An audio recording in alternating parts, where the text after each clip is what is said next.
Hey guys, so Lord here, back in with another action figure review of this bitch from what, almost 2 years ago now? That said, we are of course taking a look at the Marvel Legends Target exclusive OG Warbird.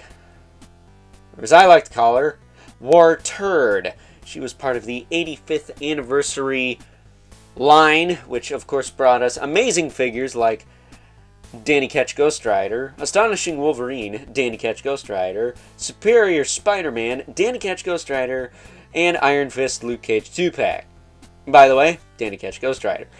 That said, this of course brought to us by the fine folks over at Hasbro, who will remain fine folks despite the fact that this figure is way overrated, in my opinion. But it is good. It's not a piece of shit, thankfully. But it's not figure of the year material at all. Especially since it has something going on in the legs that everyone bitched about when Loose Collector did it. If you have a certain big-breasted Mistress of Death figure, you might know what I'm talking about. Either way, I will elaborate shortly. Before we get into all of that, why don't we cut right to the chase and get into the meat and taters of this review and take a look-see at all Warbird / Turd has to offer in terms of accessories. Got the open hands whoop-de-doo-dah. I will never use these. Ever. If I had $1 for every figure that came with those. We also get the swirly twirlies that we've seen a million times.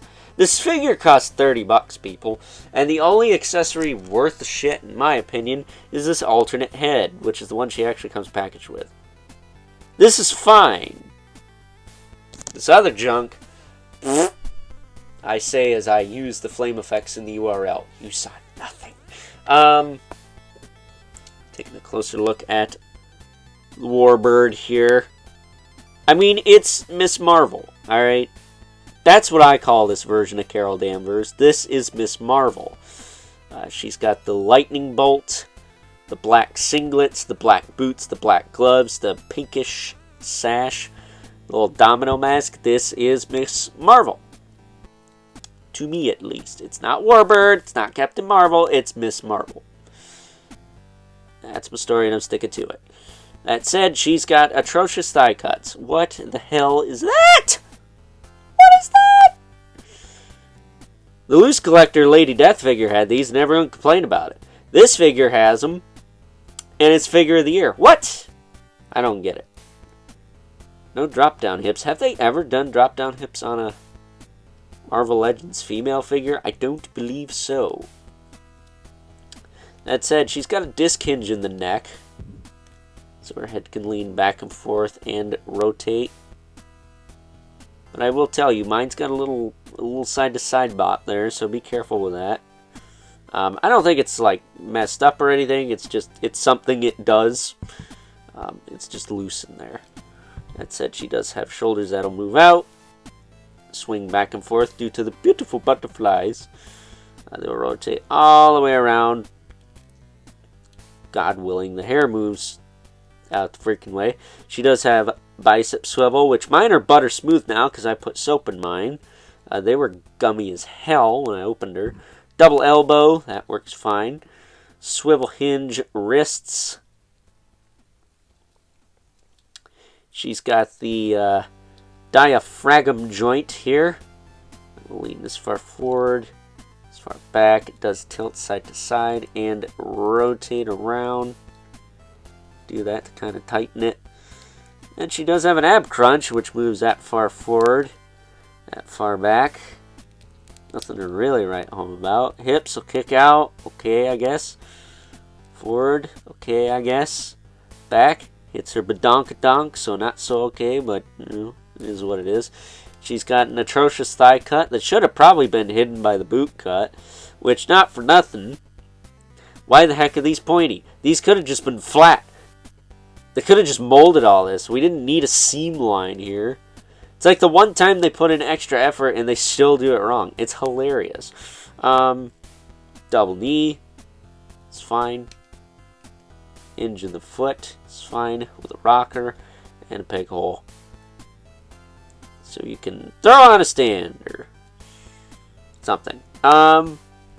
It's fine. It is an average release to me. I don't get the hype for this figure. Much like I probably won't get the hype for Psylocke if I ever find that bitch. It's fine. If she's your favorite female character in Marvel, like all of Marvel, which, not for nothing, other than like She-Hulk and Invisible Woman and like Spider-Woman and Black Cat, there's not a lot of females in Marvel. I'm like, oh boy! I do like some of the X-Men ladies, but mostly Storm because she can zap your ass. Either way, this is not Overlord's Top 10 Marvel Bitches. This is a Warbird review, and I'm just going to say that if this was your figure of the year, I'm happy that you liked it that much. I just don't, and I don't get why anyone does. Just leave me be in my ignorance. Alright, so with that being said, I think it is now time that we move right along and take a look at some size comparisons. First up, here is good old Warbird, aka Warbird, alongside her twin sister, because she's got the same exact head. This is the Dark Avengers Warbird, aka Moonstone, as well as the deluxe Jean Grey Phoenix. It came with the Phoenix Force effect. Underrated figure in my opinion. I thought she was way cooler than this Warbird figure, but that's just me, I guess. But main reason I brought these two out is because I do believe they share some parts with our Target exclusive Warbird here in the black and gold. But they definitely don't share the thighs, that's for sure. Or the torso, because Warbird has a disc hinge neck. These two have double ball pegs. Not sure how that works, not sure why that is. But moving right along, they're of course all going to be about the same height,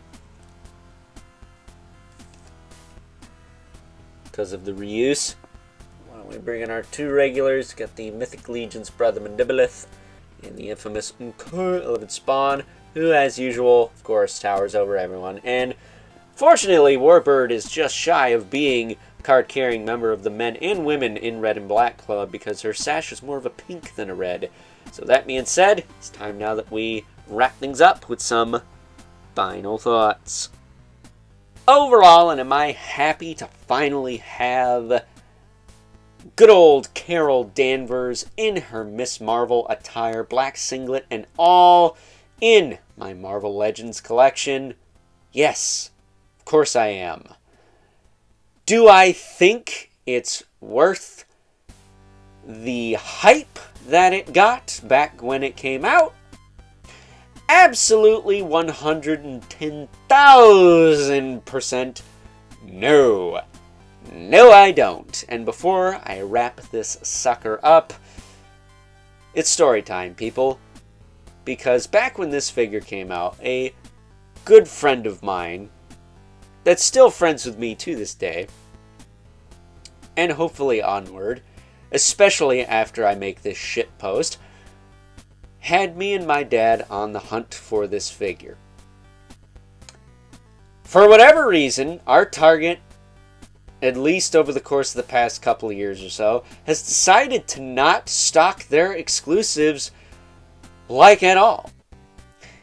And for 3 months it felt like I could not wake up in the morning without hearing, seeing, or sensing something about this fucking figure. To the point where it damn near drove me to the brink of insanity, where I wanted to just teleport and smack-a-dap-a-doo yo asses.